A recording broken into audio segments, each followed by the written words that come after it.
We open the show with the top of the Eastern Conference. Let's go somewhere other than the top. That's where the Philadelphia 76ers are. Oh boy. A season that began with championship hopes has turned into a disaster. The latest blight coming against the Nets on Saturday. Philly losing their 7th straight. And the real story is Joel Embiid. He was benched in the fourth quarter after scoring just 14 points in 31 minutes. And yesterday, Stephen A. Smith did not hold back on Embiid and the Sixers. Joel Embiid, have we seen, when did he look good this year? When was he moving well this year? It has not been the case. They are done. This season is over. The city knows it. There's no brotherly love for the Sixers. Lose, sit Joel Embiid for the rest of the season like Perk was saying last year. Sit Paul George while you're at it and just be done with it and prepare for the next 3 years because this season is a joke. Do we agree with that, Tim Legler? Yeah, I do, because it's not going to get better. And from Joel Embiid's own admission, it's not going to correct itself unless he gets this thing treated or surgically repaired, whatever it's going to take. You can rest him, you can sit him, and hopefully you can squeeze whatever you can out of him. And I understand that mindset a little bit because they just gave him $190 million. So I understand you're like, you want some return on that investment. Bottom line is the way this guy looks and his lack of impact, particularly defensively, he's got no movement on that end of the floor at all. He basically has become a perimeter player on the nights he's not feeling well. You can't win with that, and it's not going to resolve itself.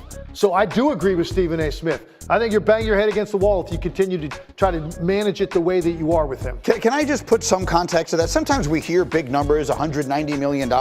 It's sort of hard to put into context. So Bobby Marks tweeted this, Monica. Oh. Over the next 4 years, C11A, Cindy. Joel Embiid. C11A, Cindy. Oh, was that C11A? Oh, did you have this put together? Yes. Okay, well, then you take it. No. That's what he gets paid. Each of the next 4 years, 55, 59, 64, 69. Fully guaranteed. $1 million. That's why I disagree with Legs. Play him. Play him because he should have taken the summer off. Play him because that's what you should do. Because he wanted to play in the summer in the Olympics when he had one leg in the playoffs. So now you're going to let him escape, take the parachute, and get out of a season like this? Oh, no.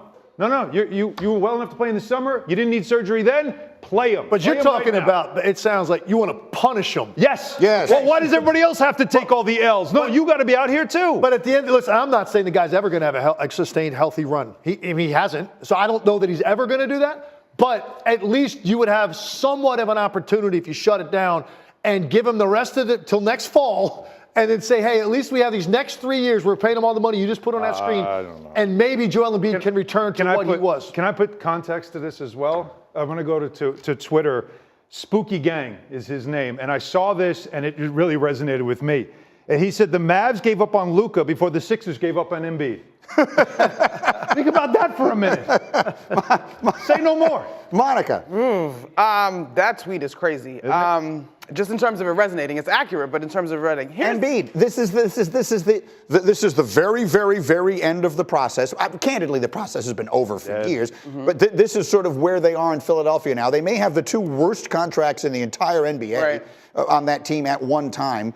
Give me a quick final thought on that. I am inclined to agree with Legs and SA because I think playing him punishes the other folks around him, i.e. Tyrese Maxey, who is a guy who has had at points to carry this organization, and it's never been intentionally built for him to do so. I'm not saying that he can be a sole centerpiece, but he is someone that you can bank on moving forward within this organization, just in terms of productivity, attitude, and, oh, by the way, age, right? And so I think playing Joel Embiid to his detriment does nothing for anybody else. And there's some implications in this as far as them holding on to a pick down the stretch of the season. So I like it. I like Han. His take is just petty. Like, you're literally just taking the petty way. And you know what? I'm here for it. I have no problem with it whatsoever. Monica, Stephen A. suggested that Joel Embiid should just shut it down, or the Sixers should shut him down right now. Is that McNuts? it is not McNuts, and I am inclined to agree because shout out to Taylor Twellman. What are we doing? Like, what are we doing in Philadelphia?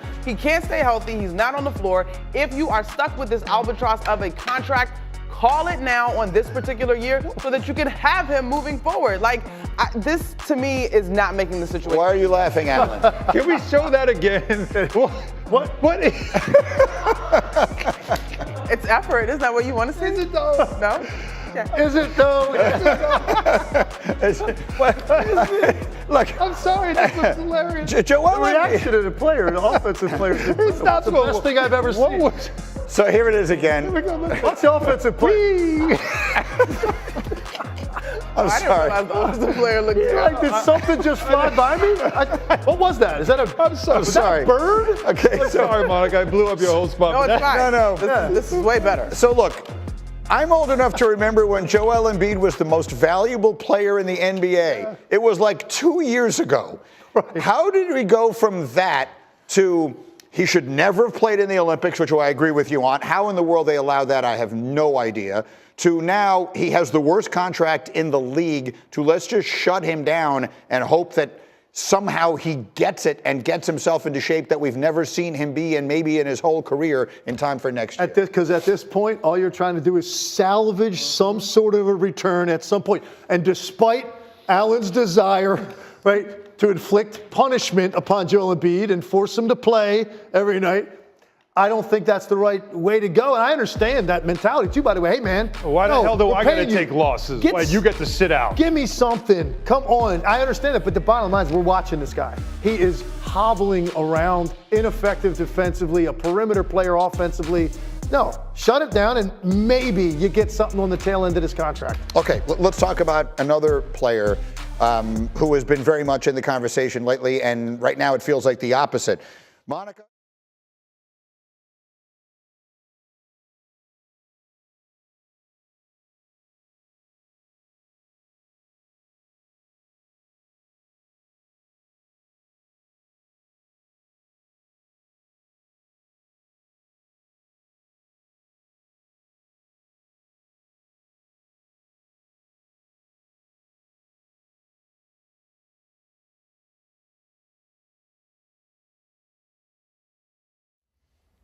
How's it going, everybody? Villa Sports Network here. Just want to thank you guys for your support on the channel. Thank you guys for watching the video. Hope you all enjoyed it. I also want to kind of remind you to don't forget to leave a like on the video, subscribe to the channel, and leave a comment on the video if you like as well. But regardless of the fact, thank you again for your support, and hope to see you on the next video.